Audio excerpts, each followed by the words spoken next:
Máte na to všechno dost peněz? Prostě prachy, cash, dolary, lové.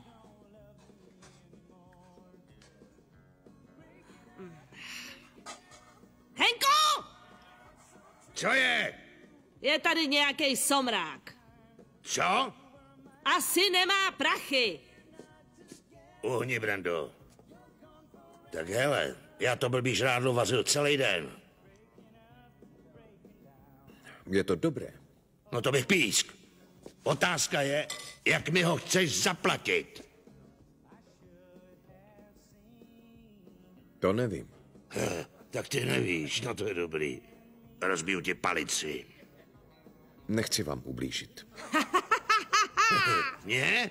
Zlýmu Henkovi?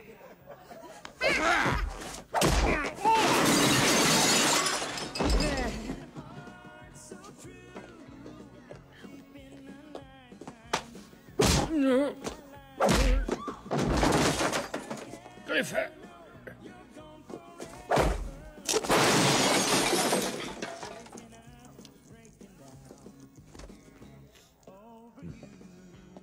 Chci se najíst.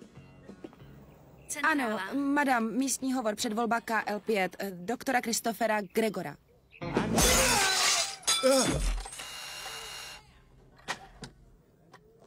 Sleduj!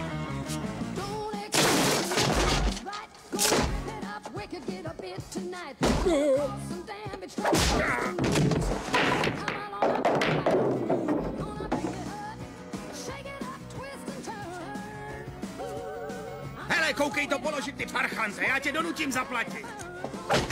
Co si přejete? Vojenský špitál? Bezva, můžete mi přesně říct, kde to je? Clinton 1087. Clinton. Výborně, děkuju vám.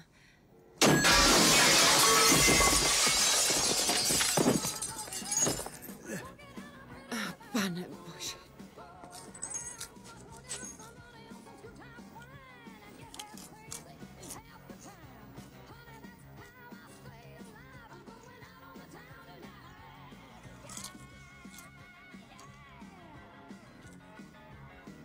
Chutnalo vám?